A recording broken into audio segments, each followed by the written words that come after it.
নেতার নামে এলাকা কাঁপবে। নেতা যা বলবে তাই হবে। কেউ কথা বললেও জিহ্বা ছিঁড়ে ফেলবো। কালকের মধ্যে নেতার প্রোগ্রামের টাকা না দিলে এই দোকানটাই জ্বালিয়ে দেবো। ভাই, তোর নেতা তো আমার জমিটা আটকে দিয়েছে, আমি কিন্তু পুলিশে মামলা করব বলে দিলাম। ভাইয়ের বিরুদ্ধে কথা বললে কল্লা নামিয়ে দেব। চুপচাপ থাক। ও না হলে ভিটা বাড়িটাও হারাবি। সাবাস রেড হালকা, তুই আমার বাঘ। তুই থাকলে আমার কোনো টেনশন নাই, চালিয়ে যা। শোনো, তুমি যে নেতা নেতা করে পাগল হয়ে যাচ্ছ, দেখবে বিপদের সময় তাকেই আর পাশে পাবে না। চুপ কর। তোরা কি বুঝবি এসব? হ্যাঁ, ভাই আমাকে এমপি বানাবে, তখন দেখিস আমার পাওয়ার। সবাই আমাকে দেখে সালাম দিবে। এবারের নির্বাচনে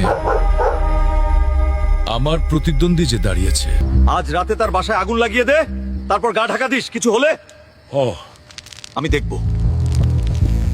আগুন জ্বালিয়ে দে হালার বাসায়।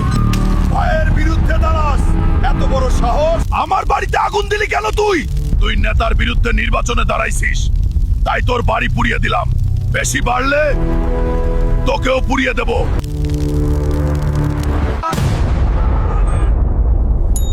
গতকাল রাতে এবারের নির্বাচনে জনাব রফিকের প্রতিদ্বন্দ্বী রহিমের বাসায় আগুন লাগানো হয়েছে এবং ভিডিও ভাইরাল হওয়ায় সন্ত্রাসী রেড হালকাকে স্পষ্ট দেখা যাচ্ছে। ঘটনাটি নিয়ে দেশ জুড়ে তোলপাড়। ভাই, পুলিশ ঘেরাও দিছে, কিছু একটা করেন, আমাকে বাঁচান ভাই। চিন্তা করিস না, ধরা দে।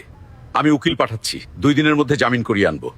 হ্যান্ডস আপ হালকা, তোর খেলা শেষ। চারপাশে ঘিরে ফেলেছি। আমাকে ধরে লাভ নাই রে, 2 দিনের বেশি আটকে রাখতে পারবি না। 3 দিন হয়ে গেল, নেতা তো আসলো না, উকিলও তো পাঠালো না। স্যার, রেড হালকা কি আপনাদের দলের লোক? না, একজন সন্ত্রাসী কিভাবে আমার দলের লোক হয়? তবে সে যেই দলেরই হোক না কেন, এটার কঠিন বিচার নিশ্চিত করব যদি জনগণ ভোটে আমাকে নির্বাচিত করে। নেতা আমাকে চেনে না? যেই নেতার জন্য আজ আমি এইখানে, সেই নেতাই আমাকে অস্বীকার করলো। টিস্যু পেপারের মতো ব্যবহার করলো। কাজ শেষ, তাই আমাকে ডাস্টবিনে ফেলে দিল। নেতার কথায় আমি বাঘ সেজেছিলাম, আজ বুঝতেছি আমি ছিলাম শুধু বলির পাঠা। আমার জীবনটাই শেষ করে দিল নেতা। নেতার কথায় লাফাবেন না। আপনার মতো হাজারো কর্মী তার চারপাশে আছে। নেতার 1000টা কর্মীর মাঝে আপনার মতো মামুলি মাস্তান মারা গেলে তাদের কিচ্ছু যায় আসে না, কিন্তু আপনার মা হারাবে তার ছেলে, আপনার বউ হারাবে তার স্বামী, আর আপনার সন্তানেরা হয়ে যাবে এতিম। নেতার জন্য জীবন দেওয়ার আগে ভাবুন, আপনার জীবনের মূল্য নেতার কাছে আছে কিনা। সুস্থ রাজনীতি করুন, কারো পা চাটা গোলাম হবেন না।